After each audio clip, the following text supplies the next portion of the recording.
House of the Dragon carried the responsibility of being the first of many Game of Thrones spin-offs, and this prequel was tasked with the huge task of depicting one of the most complex and significant events in Westerosi history, the Dance of the Dragons. Now, Game of Thrones fans know that this civil war was unspeakably destructive and decisive for the Targaryen dynasty, but it served such a major blow to the Dragon Riders that they never really recovered from it. Now, Season 3 is set to open with this very conflict, and here's an in-depth recap before returning to Westeros after a 2-year break.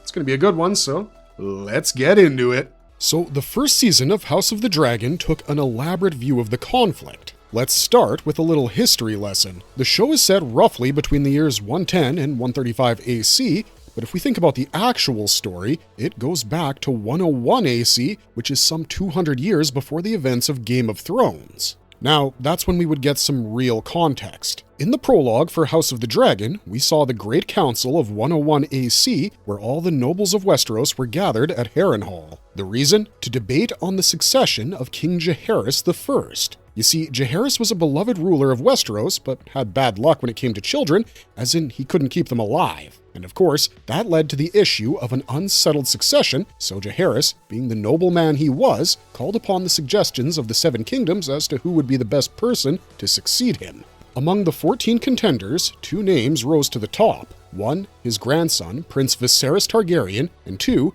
his great-grandson, Laenor Velaryon. As you might know, it was Viserys who sat on the throne, particularly because Viserys came from a patrilineal Targaryen line, while Laenor came from the matrilineal side. Thus, the Westerosi nobles established this preference of choosing from the male line in matters of succession. This would play a huge role when Viserys would be choosing his heir in 110 AC. Viserys found himself in a similar situation to his grandfather because his wife, Aemma, could only give him one daughter, Rhaenyra. And, obviously, the natural line of succession fell on his brother, Daemon, but given his ill temperament and nature, let's just say he wasn't a favorite of the small council, who deemed him unfit to sit on the Iron Throne. And I mean, fair. Mass violence was pretty much his hobby because the man rounded up the city's criminals and punished them while personally beheading an accused murderer with Dark Sister just as a show of force. In the meantime, Aemma goes through a risky pregnancy in the hopes of delivering a male heir, but it ends in a gruesome C-section, and the son,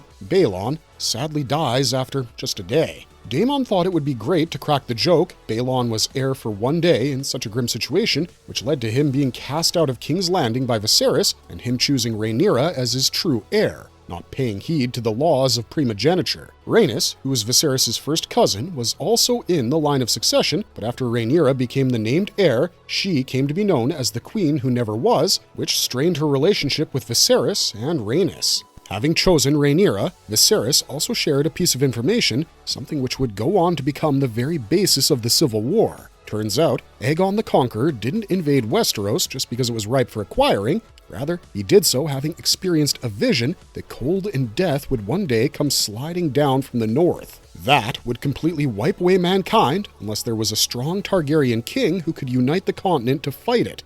This was brand new information for both Rhaenyra and GOT viewers, as well as the readers of Martin's A Song of Ice and Fire. It would later be revealed that the details of Aegon's prophecy were lost to history sometime before Daenerys came to prominence, but coming to Rhaenyra, she was now under the burden of being the heir, grieving the loss of her mother, and trying to make sense of the warped romantic relationship she had with her uncle Daemon. Yup, the Targaryen Empire was essentially medieval Alabama. Thankfully, she had her childhood friend, Alicent Hightower, the daughter of Viserys' hand, Sir Otto Hightower, to lean on. Sadly, though, their relationship had begun to crack for several reasons, and the biggest of them was Viserys marrying Alicent. Basically, Alicent was used by Otto to win over Viserys and persuade him into remarrying. Yup, Otto wasn't that faithful after all. He wanted to establish a stronghold on the Targaryen Empire and make his daughter produce the dynasty's heir. Now, while everyone else was trapped in a political drama, Daemon was starring in an action movie. Even before he was banished,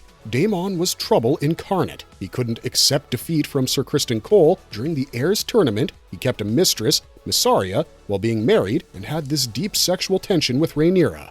Furious that Viserys had denied him the right to the Iron Throne and named Rhaenyra heir instead, Daemon left King's Landing with Mysaria on his dragon Caraxes the Bloodworm and made his way to Dragonstone. Oh, and he also killed his first wife, Lady Rhea Royce, to gain control of Runestone and claim House Royce's lands and wealth in the Vale. Why? Because eliminating Rhea made him eligible to marry Rhaenyra, which was the only strategic choice he had to keep his authority in King's Landing alive. Rhaenyra, on the other hand, ended up sleeping with Sir Criston Cole, which too would have consequences for her. More on that later, but sticking with Daemon for now, he teamed up with Corlys Velaryon, Rhaenys' husband and the Lord of Driftmark. He was the commander of the most powerful naval fleet in the world and set out to wage war in the Stepstones, an island chain located off the southeastern coast of Westeros. The excuse was that a gang of pirates, the Triarchy, were colonizing the Stepstones, which threatened trade to the Seven Kingdoms. Yes, this is the group whose leader was infamously known as the Crab Feeder. Daemon and the Velaryons defeated them, and Daemon returned to King's Landing wearing the Crab Feeder's crown, which he handed over to Viserys in an attempt to make him see him as the true king. That actually worked, and thereafter the brothers shared a much more cordial relationship. On the other hand, Rhaenyra was coming of age and had to marry off soon to start a family, whether she wanted to or not. A reluctant Rhaenyra agreed to marry Corlys' son, Sir Laenor Velaryon, who was deemed the best fit for her due to his Valyrian blood, his father's naval strength, and his succession in the Stepstones. But for Rhaenyra, he was a great fit because he was in love with a man named Joffrey Lonmouth, which allowed her to continue her relationship with Criston. However, Criston Cole felt betrayed by this arrangement and also felt guilty for breaking his Kingsguard vow of chastity. He offered her to run away with him to Essos and get married, but when she rejected his offer, he turned against her. Now, weddings are rarely happy affairs in the world of Game of Thrones, and true to this tradition, Rhaenyra and Laenor's wedding too turns into a bloodbath when the respective lovers of the bride and groom started a fight in which Cole killed Lonmouth. Right before the gory deaths, Alicent arrived wearing a green dress which screamed her allegiance to House Hightower, with a fresh sense of disregard for Rhaenyra, having realized how she used her as a shield to hide her illicit affairs with Cole. Now, in the first season of House of the Dragon, there were 2 time jumps. The first happened after Rhaenyra and Laenor's wedding, and it fast-forwarded 10 years to 124 AC, where Millie Alcock's adolescent princess was now traded for a woman in labor, played by Emma D'Arcy, and we see the birth of her 3rd son, Joffrey Velaryon. She and Laenor had 2 other kids, Jacaerys and Lucerys, and Alicent too birthed 2 more children with Viserys, namely Prince Aemond and Princess Helena, while Aegon remains their eldest. But there's a catch with Rhaenyra's children. They look nothing like Laenor. Instead, they're the splitting image of her friend Harwin Strong of House Strong. The confusion over the parentage of Rhaenyra's children further widens the divide between her and Alicent. Rhaenyra ultimately brings the Velaryons into her circle as close allies, with Rhaenys joining her side after her grandson,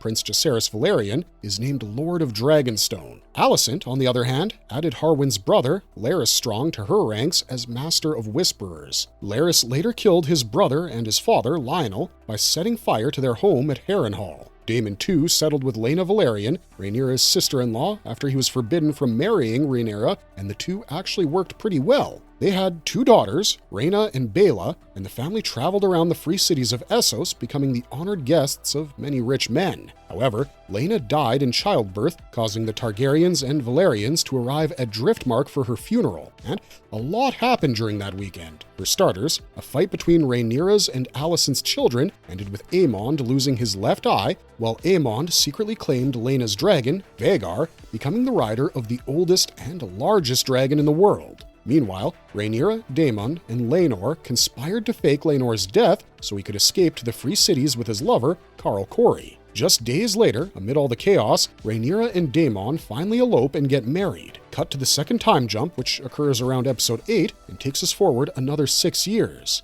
Rhaenyra and Daemon are happily married, living with their kids in Dragonstone, and they have 2 boys of their own, another Aegon and Viserys. But their little bubble was burst when they had to come down to King's Landing to deal with the issue of what else besides succession, since Viserys, who was ill the whole season, was now visibly rotting. Jacaerys was acknowledged as Rhaenyra's direct heir, and her second son Lucerys became the heir to the Valyrian homestead on Driftmark. But with Corlys being grievously injured in battle, his brother, Vaemond, was now petitioning the crown to have Driftmark as his own and got his head sliced off by Daemon for insulting Rhaenyra. Viserys, however, managed to sit on the Iron Throne one last time and reaffirmed Rhaenyra as his heir, and while the whole family enjoyed a feast, tense dynamics among them became clearer than ever. And Viserys chose this to be the perfect time to take his last breath. Rhaenyra, however, wasn't there when her father died because she was in Dragonstone getting some things in order before returning to King's Landing. Her absence at the event of Viserys' death was the major push for the Dance of the Dragons. In his final moments, Viserys told Alicent and Aegon about the prophecy and there needing to be a Targaryen monarch in order to stop an impending doom. When a confused Alicent sought the suggestions of the Great Council, Otto and the conspirators made Aegon sit on the throne, framing a female ruler as unable to control the realm. Alicent, too, now believed that it was indeed her son Aegon that Viserys was talking about, and that's how Aegon was dragged unwillingly to his own coronation, where he was ultimately crowned and seated on the Iron Throne. Not even Rhaenys Targaryen bursting into the ceremony on Dragonback could stop it. After suffering a devastating miscarriage, Rhaenyra resolved to reclaim what she believed was rightfully hers. At Dragonstone, Daemon, Corlys, Rhaenys, their children, and several other lords recognized her as the true queen of the Seven Kingdoms. She then sent her eldest sons as envoys. Jacaerys flew north to secure support from the Vale and Winterfell, while Luke traveled to Storm's End to win over the Baratheons. Luke's mission was meant to be the easier one, but Team Green had sent their own envoy as well. At Storm's End, Luke and his small dragon encountered Aemond atop the massive Vhagar. After Lord Boros Baratheon refused to take a side, the two princes clashed in the skies above the Stormlands. Though Aemond appeared to only want to frighten him, Vhagar ultimately killed Luke and his dragon. That tragedy marked the end of House of the Dragon Season 1, with the Dance of the Dragons finally beginning. The realm was now even more divided on their views in matters of succession, which led to the rise of two factions within the Targaryen house, namely the Blacks and the Greens. The Greens represented the Hightower supporters and Alicent and ruled from King's Landing, with Aegon Targaryen II as their king. In the meantime, Alicent began an affair with Sir Criston Cole, while Otto Hightower, who was once removed as the Hand by Viserys, was desperately trying to consolidate his grandson's reign and gather alliances for the new king. Things were escalating in Dragonstone as well, where Rhaenyra had her own loyalists who would crown her the rightful queen. Daemon tried to secure Harrenhal's support in her name, while Corlys and Rhaenyra created a blockade of the Gullet with the Valyrian fleet. The blockade was a strategic move to cut off food and supplies to King's Landing and cause unrest there. The second season of House of the Dragon kicks off right after the devastating ending of the first in 129 AC. Rhaenyra frantically searches the coastline for any sign of her son before discovering the remains of Luke and his dragon, Arrax. A heartbroken Rhaenyra now wanted revenge, and seeing her pain, Daemon quietly traveled to King's Landing to avenge Luke's death. Daemon pulled some strings and hired the Ratcatchers Blood and Cheese, knowing they had access to the castle's tunnels, and ordered them to kill Aemond. But when things went awry, they ended up killing King Aegon's young son, Prince Jaehaerys, in front of his mother, Queen Helena. The city was shook by such a gruesome murder, and it descended into chaos. Sadly, the baby's assassination was turned into a political game, with Otto Hightower organizing a grand funeral procession blaming Rhaenyra, and yes, for a moment, the Greens did gain the sympathy of the subjects. However, Aegon's grief quickly turned into rage and cruelty. After the Ratcatcher was captured trying to flee the city, Aegon personally killed him, and soon afterward, he ordered every Ratcatcher in the Red Keep to be hung throughout King's Landing, including innocent men. When Otto would criticize Aegon's move, he would again be removed from the council by Aegon, and he was replaced with Sir Criston Cole. Rhaenyra, on the other hand, was horrified after learning about Jaehaerys' murder and immediately suspected Daemon's involvement. Their confrontation became explosive when Daemon insisted he only ordered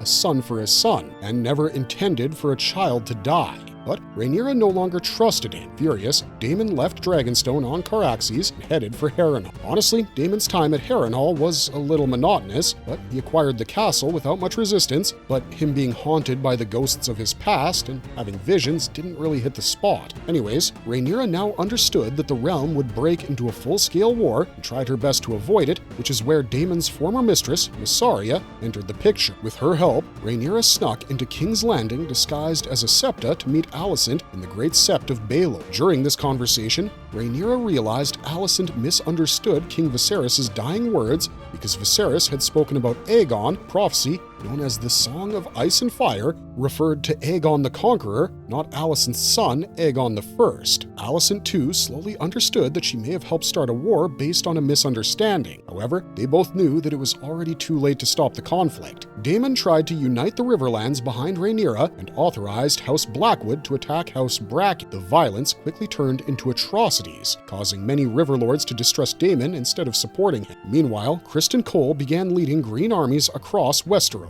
Rather than attacking Harrenhal directly, he targeted strategic castles loyal to Rhaenyra, eventually laying siege to Rook's Rest. Princess Rhaenys volunteered to defend the castle atop her dragon, Melis, and we knew she wasn't coming back from that. The attack was actually a trap orchestrated by Criston and Aemond, who were hidden nearby. Just as the battle began, Aegon unexpectedly arrived riding Sunfire to prove his worth as king and warrior. Melis severely wounded Sunfire. Aemond, seeing an opportunity, blasted both Aegon and Sunfire with Dragonfire. With Aegon falling from the sky badly burned, Rhaenys chose to turn back and fight Vhagar directly. In a brutal clash, Vhagar killed Melis and Rhaenys, and the Battle of Rook's Rest became the war's first major dragon battle and a turning point in the conflict. Aegon survived but suffered permanent injuries, leaving him bedridden and barely able to speak. Of course, Aemond was thrilled that the king was incapacitated, and the small council appointed him as Prince Regent over Alicent. Even Criston increasingly distanced himself from her and didn't support her argument. Alicent slowly realized that she had lost political influence within the very system she had helped to build, and Rhaenyra too struggled against sexism within her own council. At this point,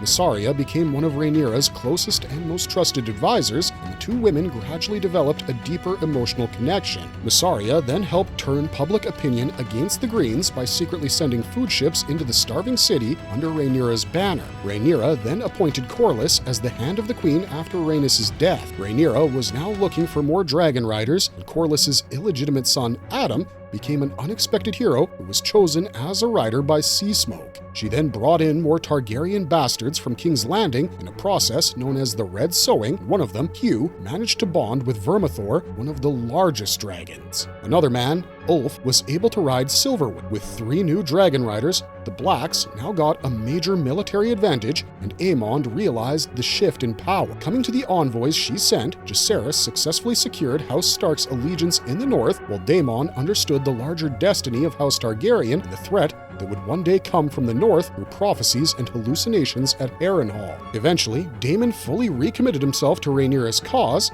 and publicly swore loyalty. As the season neared its end, Alicent secretly traveled to Dragonstone to stop the mess she had created and hoped to end the war peacefully. She finally admitted that she misunderstood Viserys' final words and offered to surrender King's Landing once Aemond left the city. Rhaenyra agreed to the proposal, but insisted there could be no lasting peace while Aegon lived. Alicent reluctantly accepted that her son had to die for the realm to recognize Rhaenyra as queen. However, they had no idea that Larys Strong had already begun helping Aegon escape King's Landing. By the season finale, armies from every corner of Westeros were marching towards war, and the Lannisters gathered their forces for Team Green, while the Starks prepared to support Team Black, and fleets across the Narrow Sea were drawn into the conflict. The season ended with the realm standing on the edge of complete destruction, and yes, the Dance of the Dragons had truly begun, leaving Westeros inches away from one of the bloodiest civil wars in its long history. Sadly though, that's all we got for you today. The 3rd season of House of the Dragon is ready to pick up right from the end of the 2nd, and we're guessing that the very first sequence will be of this massive war. Honestly, the 2nd season concluded with so much tension that we can barely wait for the new season to arrive to get back into this rabbit hole. That said, let us know your thoughts in the comment section down below, and if you enjoyed this video, don't forget to like like, and subscribe so we know to make more stuff like it. We're going to be producing a ton of House of the Dragon Season 3 videos, so keep an eye out for those. But otherwise, thanks for watching, stay safe out there, and we'll see ya in the next one. Bye for now.